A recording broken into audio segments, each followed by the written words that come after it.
the amount of space, there's very few stars.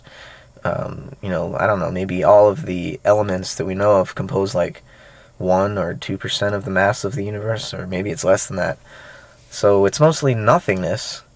And yet, on these very special solar systems, we know for sure here, but we're finding more and more that reality, as far away as you want to look, seem to be similarities between all solar systems. So there's probably a lot of life, like maybe 1,000,000 planets like Earth in our universe, or even if it's only 1,000, that's a lot of life.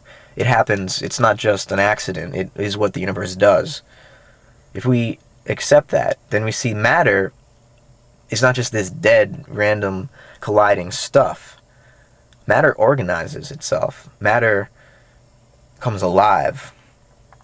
It disobeys the law of entropy, but it lives within this law of entropy for sure. I mean, we're on this planet. It sustains this far from equilibrium reality of, a biosphere and an iron core that's liquid and spinning and produces a magnetic field to shield us from the sun. There's a lot of activity going on here to keep this perpetual loop of sustainability and ecology going, because out there in empty space, it's just all waiting to swallow us, and eventually it will swallow us. The sun will explode, and it'll all be just completely washed away into particles, and they'll go off, and a couple billion years later they'll become another solar system somewhere else.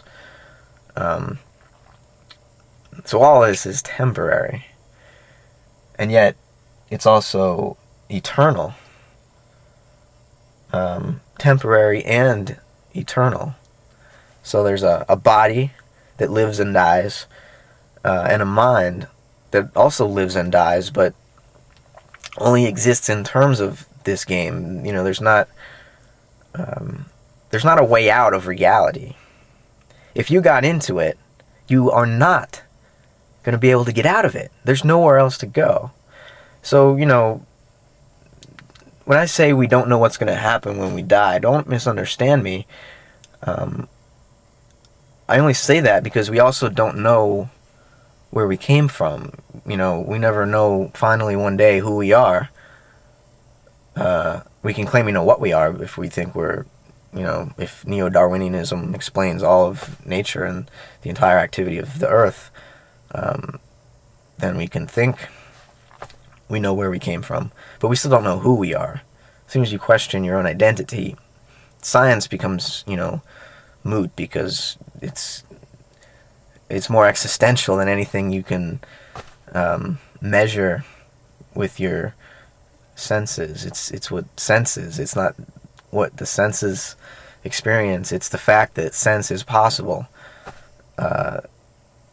That's what happens when you question yourself. You become aware of this inner ball of somethingness, surrounded by nothingness. So it's certainly possible to live in duality. There's duality and non-duality. There's this body and a mind that is always in it, or sleeping. And sleeping isn't really being out of it. Sleeping is just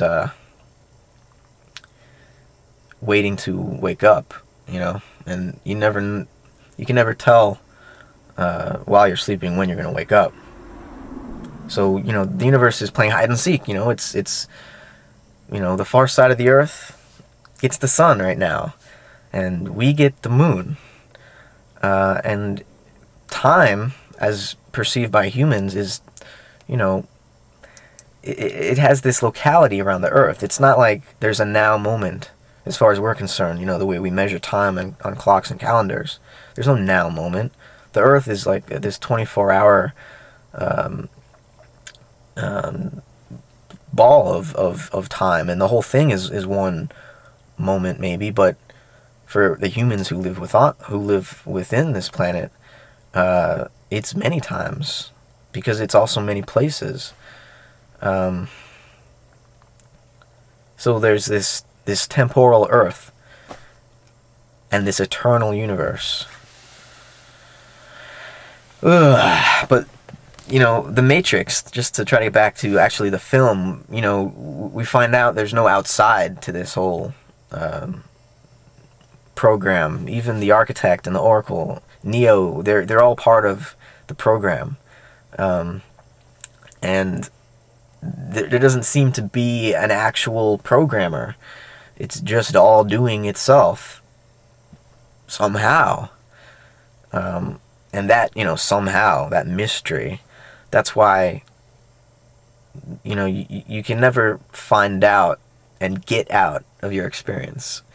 There's no knowledge that's going to tell you exactly what is going on. You're always in this. You're always one with the world. And we can't escape. Everything is the Matrix. And this isn't, you know, a bad thing, necessarily. It's just not wanting to admit it that makes it bad. Denying it that makes it bad. Saying, no, I'm separate, and I have to worry about my life and myself and, you know, earning a living and protecting my family and, you know, making sure to keep an eye out for threats. And, you know, if I'm intelligent, I should proactively, you know, try to prevent those threats from occurring. And, you know, this all makes perfect sense if you think you're separate, that, you know who you are, and dying will be the end of you, so you have to do everything you can to preserve yourself while you're alive. That certainly is possible. But eternity is also a part of this equation. You know, there's duality, there's non-duality, there's both. And when there's both, duality isn't what it was without non-duality. You know, if you only think you're separate, the world is out there and it's trying to eat you, then, well, when you die, obviously this temporary illusion, this ball of conscious suffering that happened to, you know, recoil from its actual embodied experience and try to prevent it or doubt it or, you know, wait for something better, that eventually gets washed away because time is eternal. It's always turning. It's a loop. But it's all loopy. Everything is loopy.